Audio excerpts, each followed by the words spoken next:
Was the total solar eclipse a psyop, a hoax, a staged event? Was it Nibiru that went in front of the sun? Was it a giant mothership? Probably not. It was most likely the moon. I've seen hundreds of posts, multiple videos saying the entire thing was a psyop, it was fake, it was a hoax, it wasn't real.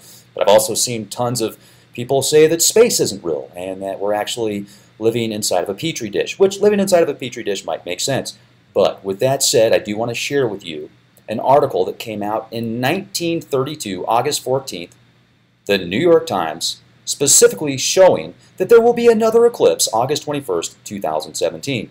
Now, this was about 90 years ago, and they knew about it then. Did our founding fathers also know about the future eclipses? I think yes, and I'll tell you why. Look at the Oregon incorporation of the U.S., the 33rd state. Look at the end of this eclipse at the 33rd degree north parallel in South Carolina.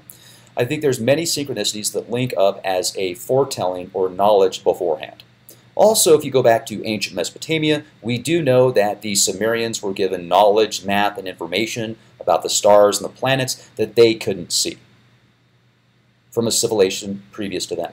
Whether or not it was the Anunnaki that came from the stars or the heavens, or a race previous to them like the Arata people that built Göbekli Tepe, that is still under debate. I will tell you this, though. I find it fascinating if you look at the synchronicities from thousands of years ago, if you read these ancient cuneiform tablets, and what's going on today.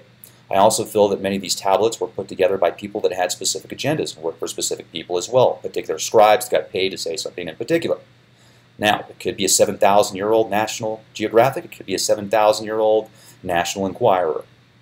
The more information we can put together, the more dots that we can connect, the more alignments that we can make, the more knowledge we will have. And I think that if we know what happens in the heavens with the stars, the more knowledge we're going to have about what goes on down here on Earth, as above, so below. Quantum physics, quantum entanglement, everything being connected at the primordial level.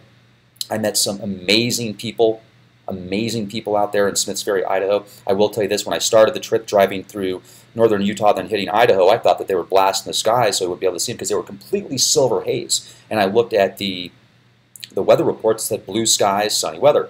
Well, I thought, hey man, maybe they're busting out just a ton of chemtrails to block the skies for this eclipse, but most likely the majority of that silver haze is from forest fires, places like Oregon and other parts of the country that are, the wind patterns are bringing the silver haze into Idaho, different parts of Idaho, because it did clear up nicely.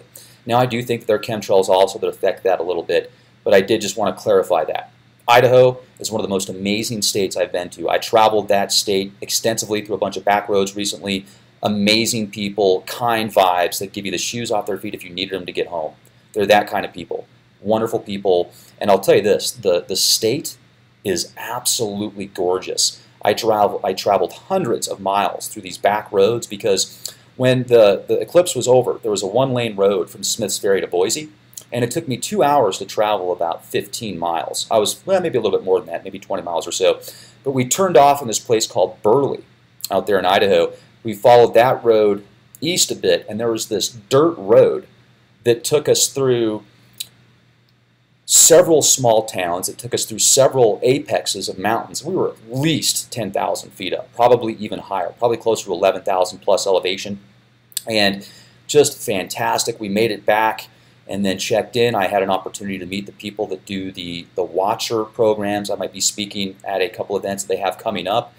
Very good people. Now, I don't have the same religious beliefs as many people that I talk to at this event, but that doesn't mean I don't have the utmost respect for them and care deeply about them as people. If we all thought the same way, wouldn't it be a boring world anyway? Wouldn't that mean that we were already assimilated by the Borg? What are your intentions? What are your values? Who are you as a person? Are you throwing boulders in a glass house? A lot of people seem to do that.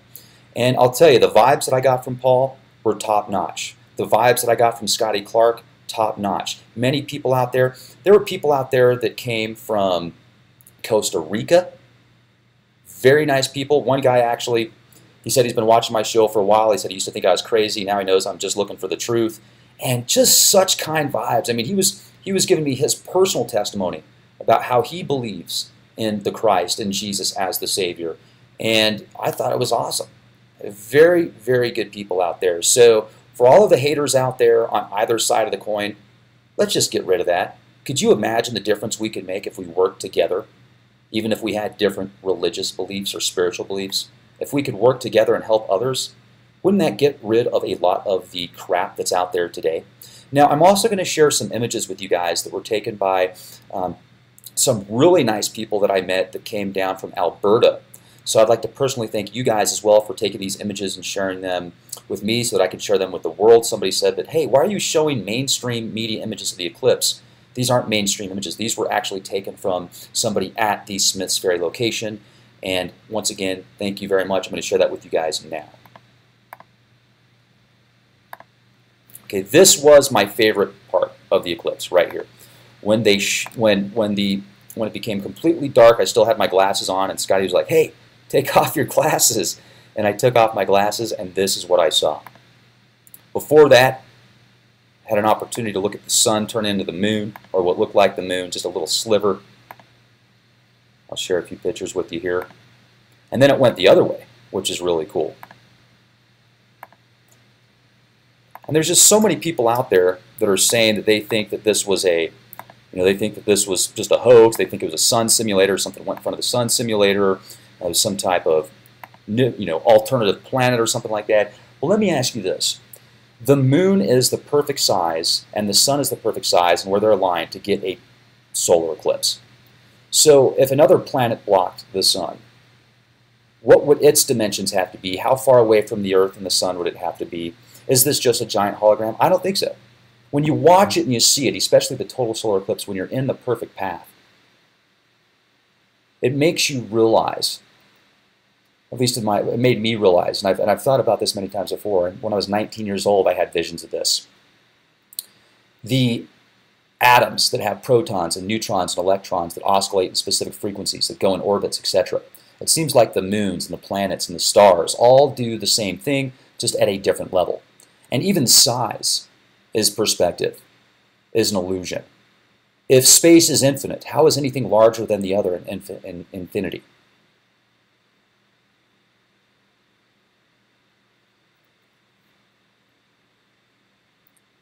Whatever you feel about the solar eclipse and religion and prophecy and spiritual enlightenment, does it help you to hurt others? Is that why you do it? And I'm asking the people genuinely, those out there that attack others' beliefs because they don't have the same that you do. Do you think that by attacking them, that makes you a better person? Does that give you a better chance to go to heaven? Or is that just a way of you to project your anger towards somebody's different beliefs? Because maybe you're questioning your own.